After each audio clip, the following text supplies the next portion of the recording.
This fertilizer is for free. Simply water your Zamioculcas with it, and it will produce new leaves.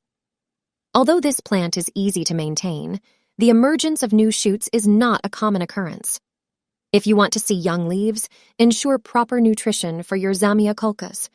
To prepare this fertilizer, you only need one ingredient. Put rice in a jar and pour warm water over it. Wait a few hours until the water becomes cloudy. This suspension is rich in silicon, iron, magnesium, phosphorus, zinc, potassium, and vitamins. Water your Zamioculcas with it to nourish its roots and stems. You can also use cooled water from cooked rice. This fertilizer is like a vitamin bomb and also provides hydration. Repeat the procedure once every 2 weeks. You will quickly notice that the plant starts producing new shoots. Rice water alters the soil's acidity and protects against diseases. You can also use it to water other potted plants. Making it practically costs nothing, yet the results are astonishing. Just a handful of these seeds is enough for the ZZ plant to start sprouting new leaves. Here's a clever trick that an old gardener showed me. His plants were always lush and healthy. Although the ZZ plant is not demanding, new leaves don't appear on it too often. To stimulate the plant, it needs to be nourished. Take a handful of sunflower seeds. You can buy them in almost any supermarket. Then, put them in a blender and grind them into a fine powder. Pour potting soil into a bowl. Add the ground sunflower seeds to it and mix well. The ZZ plant likes fertile soil. Sunflower seeds stimulate root growth. They nourish the plant. The leaves become darker and greener after them. The ZZ plant starts sprouting new leaves. Add this mixture when repotting the plant into a larger pot or sprinkle it on top of the soil. Water generously, and you're done. Making this fertilizer costs pennies and takes less than 5 minutes. Recipe for orchid syrup. Thanks to it, you will nourish and shine the leaves of your orchid. Making it takes a few minutes. When caring for orchids, we often focus on the flowers and forget about the leaves. If we take proper care of them, the plant will bloom more frequently and strongly. To make the syrup, put a tablespoon of sugar into a bowl. Add lemon juice. Then, add a teaspoon of honey. Pour in warm water. Stir until the honey and sugar dissolve. The mixture prepared this way is the syrup for orchids. Soak a cotton ball in it and gently wipe the orchid leaves, removing dust and impurities. The syrup will nourish the leaves, support their structure and regeneration. They will absorb more sunlight, which will have a positive effect on the plant's growth.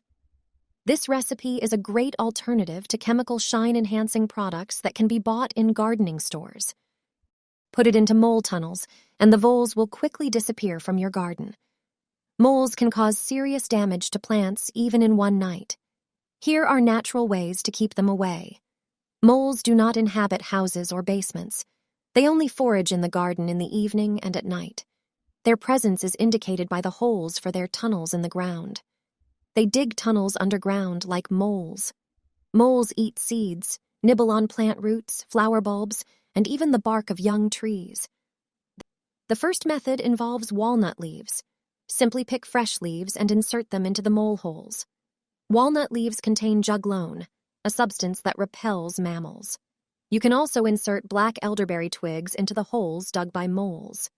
Decaying parts of black elderberry release hydrocyanic acid, also known as prussic acid, which has a deterrent effect on rodents. You can find other repellent substances in your kitchen cabinet. Fresh garlic emits a strong odor. Peel a garlic bulb, crush it, and insert the cloves into the underground corridors. Another natural repellent is a popular spice. Cinnamon can be found in almost every kitchen. Sprinkle half a package of ground spice into the tunnels. If you don't have cinnamon on hand, another spice will also work. Cayenne pepper is perfect for this. The spice has an equally strong odor that repels pests. These are natural and inexpensive tricks that will effectively drive voles away from your garden. Your plants and crops will be safe. For old stains that have been on the paving stone for more than a few days, baking soda works better. It is one of the most effective tricks for removing this type of dirt. Sprinkle a generous amount of baking soda on the stains and add water. The baking soda will start to foam, creating a cleaning substance. Then, scrub the stone with a brush. Pour plenty of water over the area and let it dry. The stains will vanish from the driveway, and the paving stone will look like new. Pour this liquid on the paving stone. The oil stains will disappear. This trick costs pennies, and the driveway will look like new. You can remove ugly oil stains caused by dripping from parked cars yourself. You don't need a pressure washer or chemical cleaners for this. It turns out you already have the necessary liquid in your kitchen. Just pour it on the paving stone. To clean, you will need dishwashing liquid and a brush with stiff bristles. Pour the dishwashing liquid generously on the stains. Then, scrub with a wet brush using circular motions. Dishwashing liquid works great on greasy stains.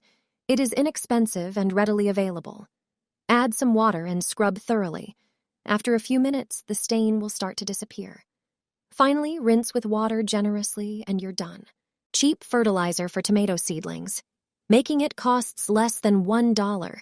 It is one of the best natural fertilizers and very easy to prepare. Take a handful of rice and put it in a glass bottle or jar, then fill it with water, preferably rainwater. Close it and keep it in a warm place for at least 1 day. During this time, the nutrients from the rice dissolve in the water. Then, simply strain the water and use it to water your seedlings. Use a syringe or a spray bottle if you're fertilizing small seedlings. This rice water is ideal.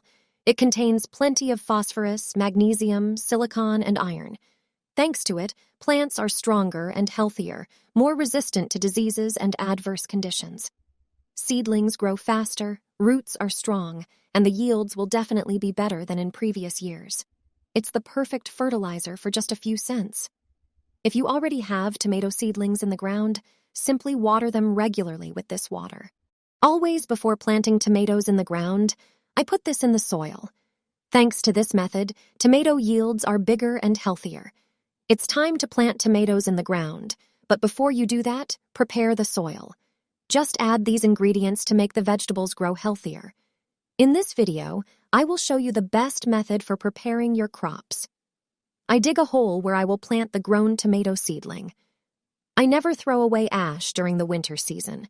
Wood ash contains many valuable nutrients. During plant flowering and fruit formation, potassium, which is found in ash, is particularly valuable. It strengthens and nourishes the plant. We put a handful of ash at the bottom of the hole and mix it with the soil. Then we take eggshells. We crush them in our hands and also put them in the soil. Eggshells are made up of easily absorbable calcium in 80%. This mineral component is responsible for activating enzymes and positively influencing the development of the plant's root system. Additionally, eggshells contain zinc, fluorine, sulfur, and silicon. But that's not all. We also add onions as the third ingredient to the soil, specifically onion skins. The carotene contained in them is an antioxidant and a strong immune system stimulator. It increases plant resistance to diseases and fights fungal and bacterial diseases. B vitamins are effective tools for accelerating seedling growth. They strengthen the roots and stems of plants. We add a generous handful and cover it with soil. The prepared soil is now ready for the seedling. Tomatoes should be planted on a cloudy day, but with warmed soil. This way, the seedlings will establish better. The seedling should be 15 to 30 centimeters tall. We tamp the soil around it, and it's done. If you have some eggshells left, crush them and create a circle around the stem. It will act as a natural barrier against snails. The sharp eggshells will deter pests. Under the influence of moisture, the eggshells will slowly dissolve, releasing calcium into the soil. Such planted seedlings will be safe. The richness of nutrients in the soil will strengthen, root, and nourish our crops. I always plant my crops this way, and in summer I gather vegetables in full baskets. If you enjoyed this video, please subscribe and give it a thumbs up. Visit my channel where I upload new videos and tips every day.